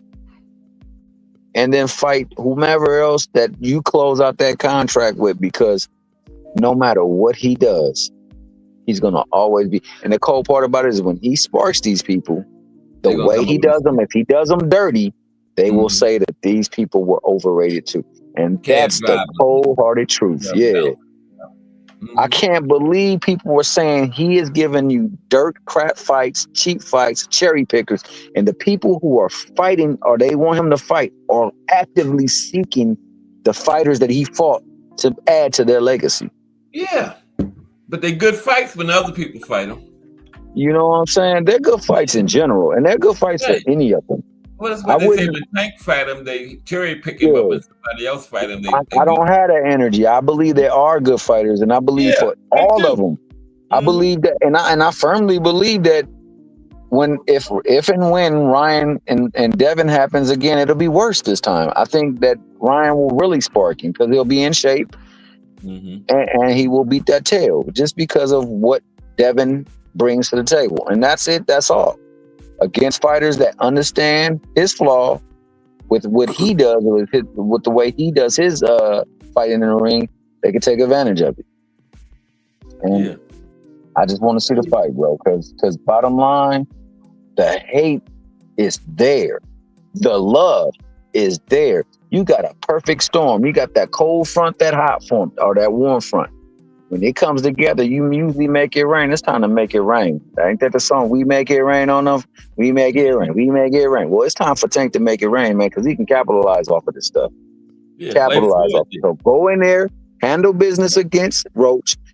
Shakur, handle business against, and I firmly believe both of them will, and I believe they're going to both style them. Then make the fight. Then make the fight. And then like 5 rounds, and Shakur will have a 12-round shutout over this kid. What's his name? Kid Austin. Yeah, that's exactly. And let's put to bed this portion of the hate, because once it happens, then it will be something new they'll come up with. It'll be over. They didn't do the fight when it should have happened, or whatever the case may be. But well, just to get it out the way. Shakur never was no good. and I hate to hear that, because I firmly believe Shakur is good. I believe he's a great boxer. You know, try to make Tank look bad. They're gonna come up with something. Yeah, well, unfortunately, it just needs to happen, man. Because you should just see. Ever since those 2 interviews, man, people just flooding the airways with hate. What they believe he said. This is what he said. You gotta be nice to ask for a fight. You gotta do this and that. He didn't say that. He said, if you want to make money, I understand that, dog. But don't say I would dare get in the ring with you. You know I'll get in the ring with you, man. That's all he said. But that means another thing. He ain't asking for the fights, meaning that he don't really want the fights. He running from the fights. They're giving us the fights. Anybody else asking for him? Why does one man got to be the one asking for all the fights? Because he's the one guy that everybody got their eye on. So since that is the case, and since these people really want to see you do bad, and they believe these people are the people that do you bad, guess what they'll do? They will buy that fight. They will go to that fight. They will do everything they can to see you lose. So you got to fear losing. That means you're going to prepare your tail off so that you don't lose. and then you make that fight and you make it happen and make people have another narrative to spin on you. Because until now, that's going to be the talking point. People are over there so happy that they think they heard what they heard. Their way. I heard somebody say they believe one fighter in particular is doing what's great for boxing and is trying to make the best fights and doing everything in their possibility to make a fight, but that the opposite side of the fence was making it difficult. When we say that applies to Tank, that's don't know. That nigga can make a fight. All he got to do is this. After this was immediately after glossing over the fact that Bud Crawford said he couldn't get the fights because PBC was being difficult with him. They wanted him to sign with them. But it doesn't hold true for all these other fights. I didn't even know he was make the offer and then it will be done. Jarrell and Define Harney. I didn't even know Define Harney was down there. What's up, Jarrell and Define Harney? Just take it back. Hey, what's up, fellas? Can y'all do me a quick favor real quick? What's that? Can y'all say happy birthday, Camille, for my daughter's birthday? Oh, today's her birthday? Okay, happy birthday. What's her name? Camille. Happy birthday, Camille.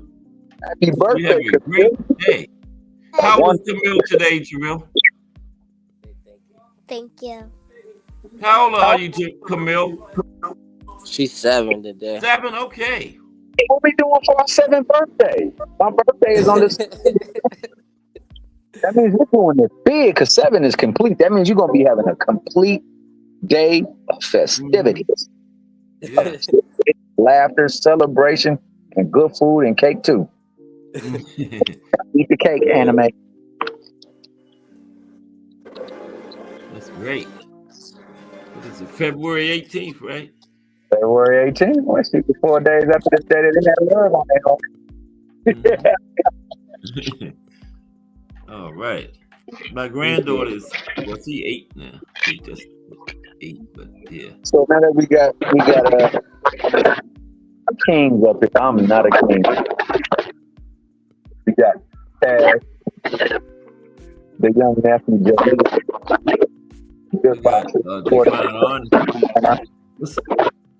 What's up, Define Arnie?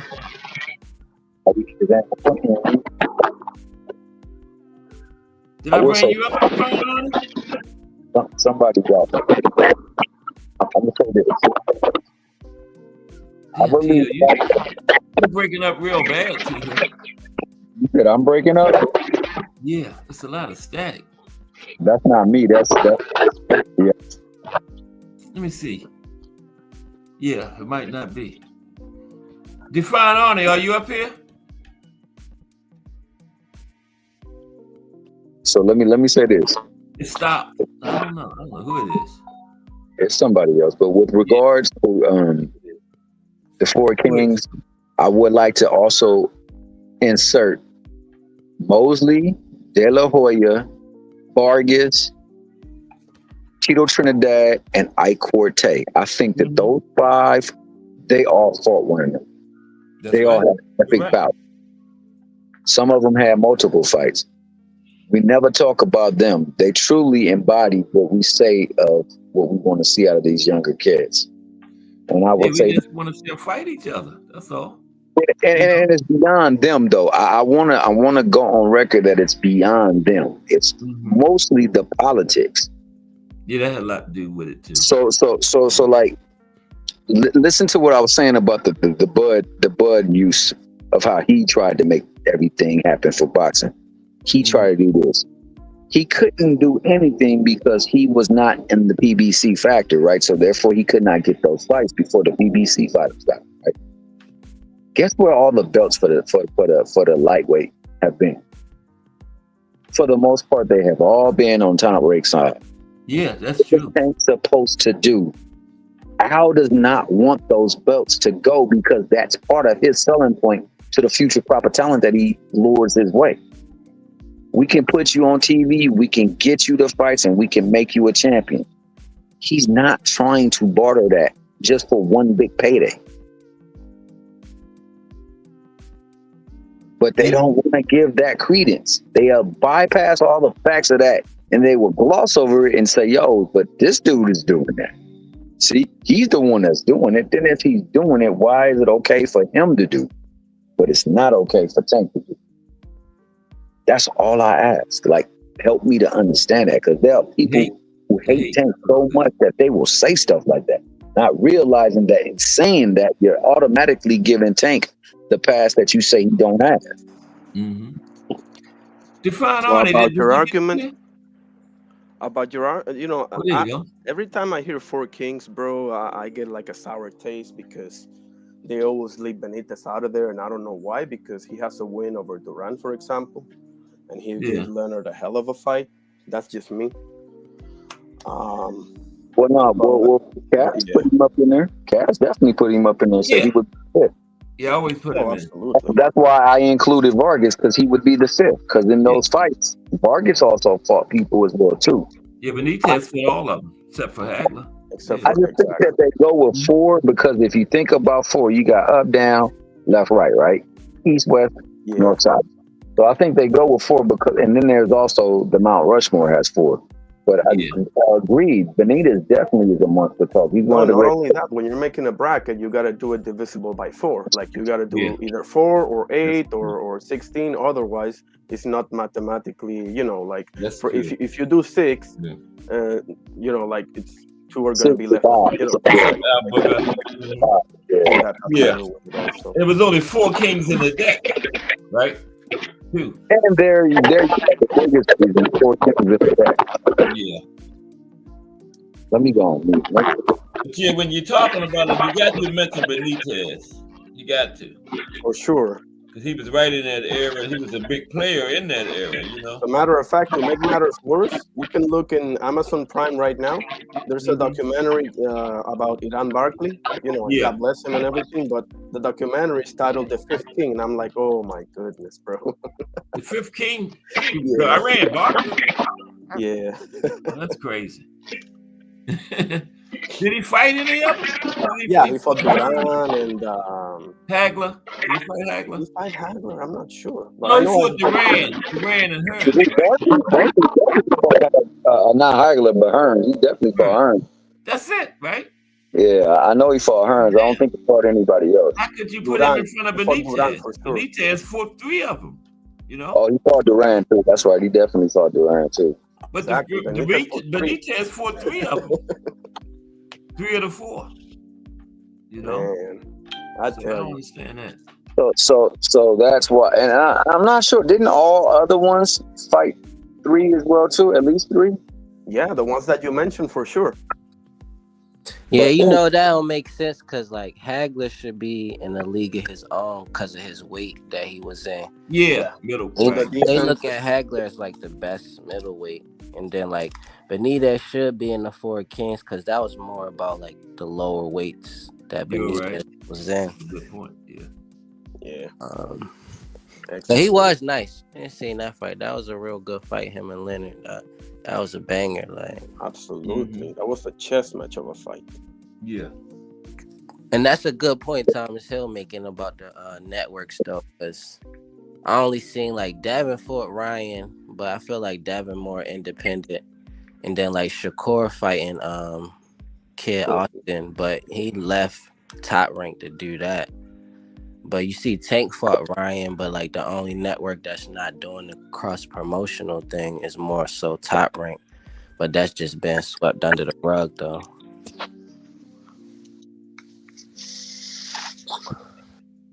Well, I say this is what I say. In regards to Top Rank, they do cross promotion on matches that they know they highly favor, where there's no chance of a crossover from that belt to the next promotional company. But if they feel like there's even the slightest bit of chance that bad boy will go the opposite way, that fight ain't getting made. No, they haven't. But that's their selling point. They don't pay the fighters to Yeah, Bob. We have a couple of fighters suing them because of which. You have not one case, well, maybe one case, I don't know. And I think that might have been Floyd Mayweather instead of PBC, but you have not one case, I don't believe, of one fighter coming out there trying to sue. I think. Yeah. And they say that Al Heyman don't get his fighters paid. They don't get them matches and things like that. Yeah. So that would the promoter sued him, T. Hill. Bob Father and Oscar was the ones. The fighters didn't. You know, they was happy with him. He was getting people to they sued him, say he was paying his fighters too much. Ain't that crazy? Yeah. But it threatened their line of work. Right. So they're like, yo, you're trying to monopolize the sport. You're trying to get everybody to go your way. So that's what they were trying to do. Yeah. That being said, bro, all I care is the fact that the narrative always changes whenever you imply certain folks. So now because Tank Davis said what he said, it's not acceptable. He needs to make the fight. Your boy said he had problems trying to get fights at other divisions where the belts were because of promoters, and it couldn't happen because it was being difficult, and that's the truth. But when it's up to Tank, now there's always ways. All you got to do is just send a contract. I know. You got to do this. You got to do that. Tank got to do everything everybody else ain't got to do. So the one thing he got to do is to capitalize on the hate, capitalize on the love, capitalize on the fact that they're watching your every move. They're listening to your very words. And you know what? You know what, TL? How these fans know he didn't send contracts? They don't know that. They don't know what's going on with the business side of it. They want to believe the worst in Tank. They truly live for the worst in Tank. And today was the day that I fully had that set in on me. That no matter what he say or do, it's going to only apply to him and him alone. I witnessed somebody speak highly of Bud Crawford, and then in the same vein of what Bud Crawford discussed, disparage Tank because Tank not doing the same thing that Bud Crawford was doing, making the fight. They were difficult to make because of their other side. They went on to further elaborate that you mean to tell me if he sends an offer that they won't sign, they won't stop and do what they're contracted to do to make that fight? Now, the problem with that is when they were making these fights, they were contractually tied to a litigious promotional owner. Mm-hmm. And by them, if you try to break his fight, he will sue you. Yes, he will. Without a doubt. Even with Bud, though, like, they were saying Earl wasn't doing what he needed to do, but Bud had to leave Top Rank for him to get the belts from Earl. Sure did. He was going to pay what he felt like he was worth. And that's ultimately why he ain't trying to unify at a division in 54. That's ultimately why he's trying to skip 3 divisions to go get another. Because along with that Canelo fight, you get a chance to unify. And this is another thing. I'm going to go on that afterward. You get a chance to unify, but you also get the biggest bag you're going to ever make. Yeah. Even if it's only 20%. Yeah. Even if it's only 20%. So he's really making this fight because he wants to cash out. Not because he's seeking to be great. This is the thing. Canelo is getting rushed all the day long because he's not giving us the fights we want to see. But because it's Bud, we will sacrifice the fact that this nigga's coming all the way up from 3 divisions to fight him to say, oh, see, that's what we want. That's greatness right there. No, that's bad. Mm-hmm. He's going to get beat. Canelo said it's going to be easy money. I don't think so. You think Bud's going to beat him? Yes, sir. Oh, my goodness. Sir. I mean, you're not going to find a bigger Bud fan than me, probably. Yeah. But if anybody can pull this off, it's Bud Crawford. I keep telling people. Yes, sir. If. Bud do win this fight with Canelo, he gonna go like in the Hall of Fame. He's the man. If he I appreciate you saying that, bro. I keep telling that to people. Like, like all the hate, all the BS that comes. Like, he ain't beat nobody, which is like the funniest thing ever to say. And I'm like, he pulls this off, bro. You got to put him right up there. Yeah, you got to give it to him. Right up there. I already have him up there. I don't think he's going to pull it off. You got to give him his dap if he do it. You got to give him his dap right now. I give it to him right now. That's plot of Tank, though. Why is Tank fighting cupcakes? But his cupcakes seems to be the toast of the party whenever everybody else is looking to build their legacy. That's what I No, but I want. disagree with that. I don't think Tank. I want to see him with like 2-3 people, but I wouldn't go so far as the people go to saying he hasn't beat But the anybody. I people think, who are doing this Define Irony are the people who are ignoring the fact that it's cupcakes, it's cherry pick, or stuff that they're trying to make pies out of with their career and call it legacy. Did we not say that it was an exhibition? Not we in general, but the people, the voice of the people, said it was an exhibition between him and Ryan. Did not Bill and Bill said this himself. It's an exhibition fight, but it was the biggest legacy building fight for King. Did he not say? Did not Devin himself say? Yo, when he did the fight, when Theo did, Loma was walking, but when he got the fight, it was the biggest fight of his career. Mm-hmm. Like, this is what I'm saying. These people gloss over that, and they throw all kind of stuff on things. Everyone that has not sparked out, with the exception of Pitbull, everybody has been trying to on their, and he ain't fighting nobody.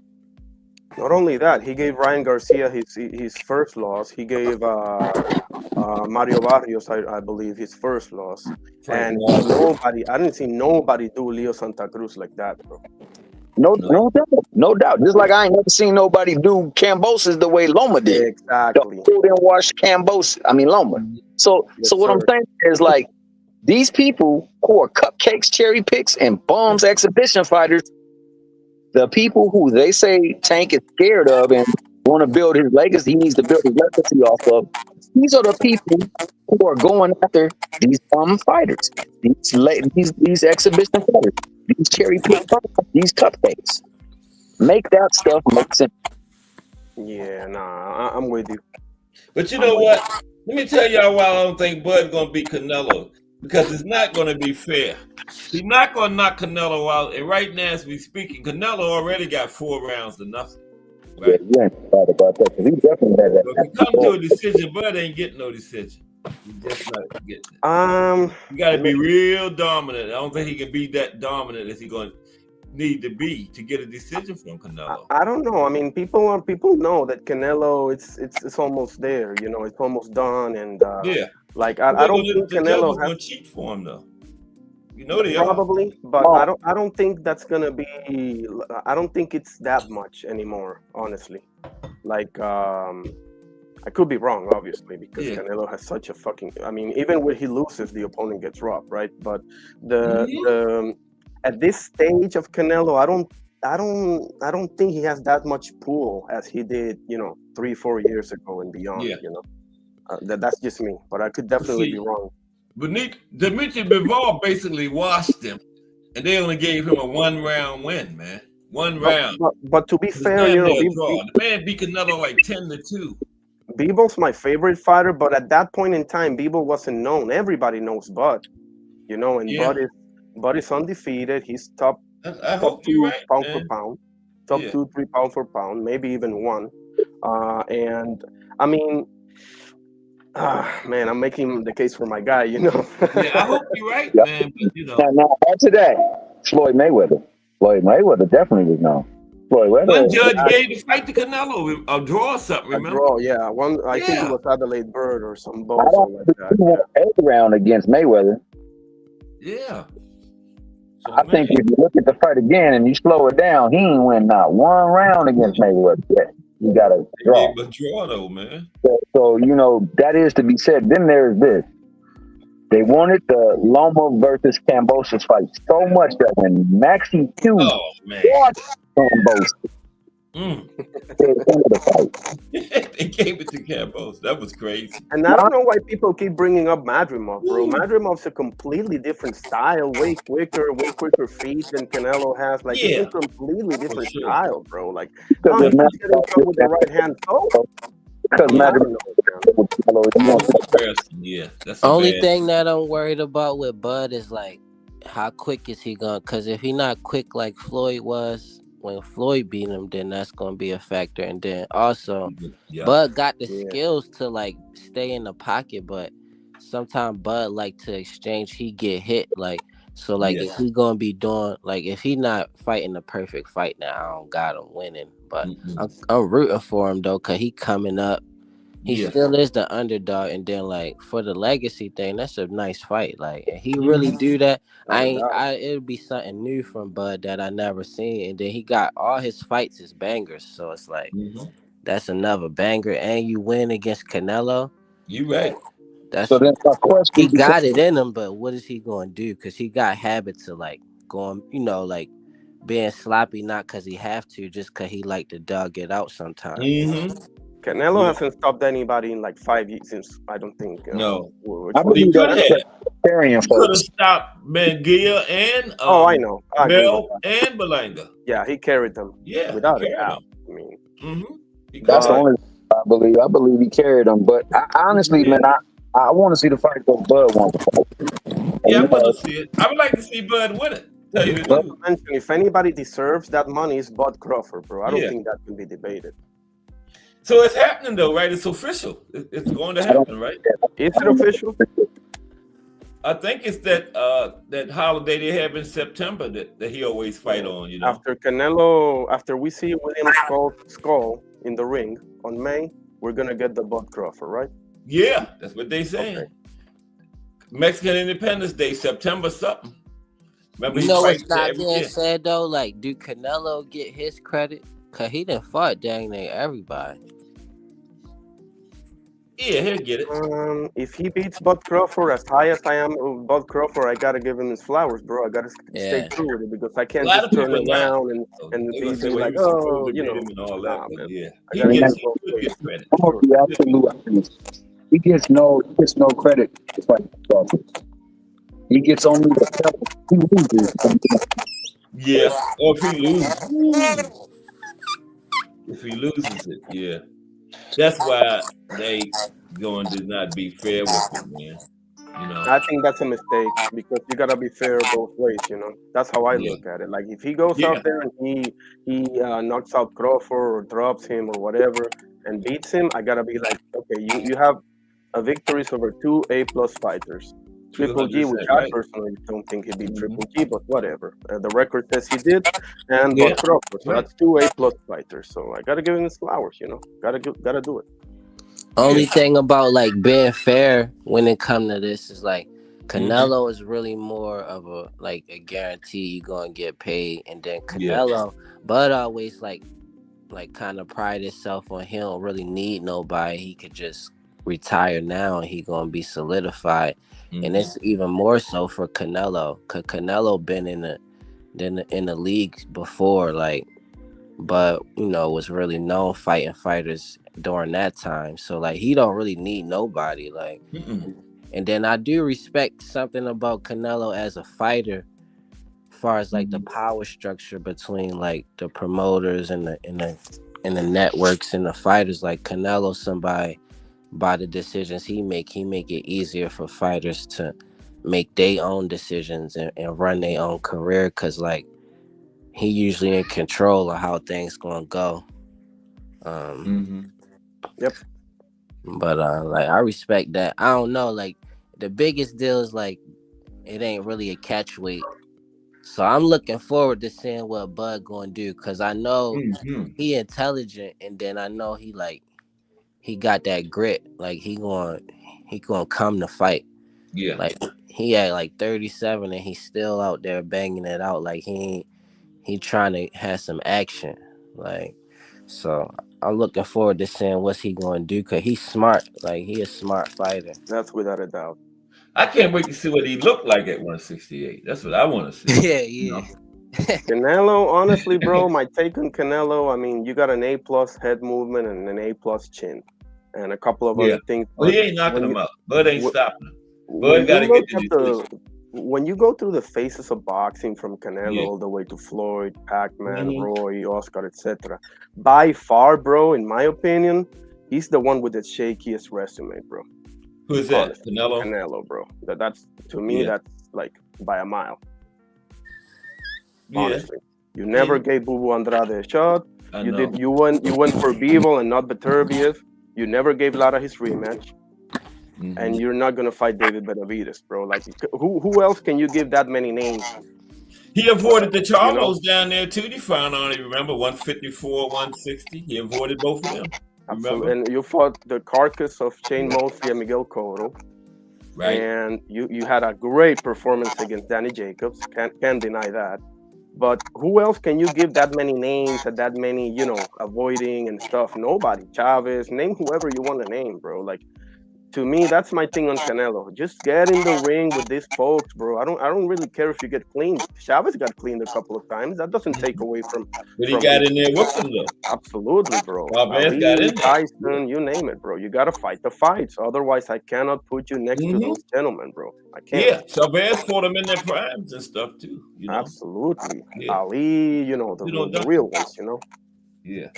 Yeah. Chavez didn't do no. That's my thing. That's my thing with Canelo, bro. As good as he is, bro, he got this, that, the other. I mean, nah, man.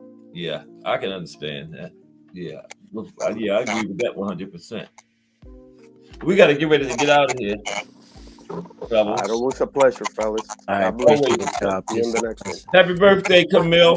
Happy birthday, Camille. All right, see you soon, fellas. Okay, you still there, Tio? Oh, you know I am. Take us out, man. We gonna see Just Do now. Flyweight. The greatest to ever grace the ring.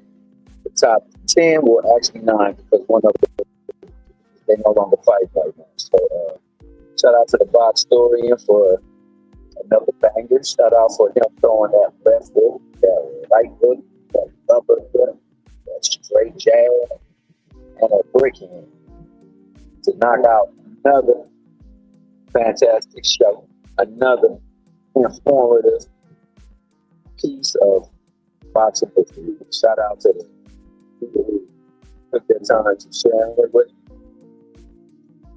Rock with the good brother, the box historian. Shout out to those who came to the panel. Define Irony. My main man, Jaleel Hadid, his daughter, Camille, happy birthday. To the whole family, nothing but good celebrations. Mrs. Cass, the better half. Promise I won't bang the phone no more. I realize my error of my way, and I will not go that way no more. And shout out to the box historian, the only place where you can find out boxing and its history and how the end over time faded. With your favorite fighter, with your favorite sport, doing some of the best and worst of times. Until then, mosey on over to Just Box.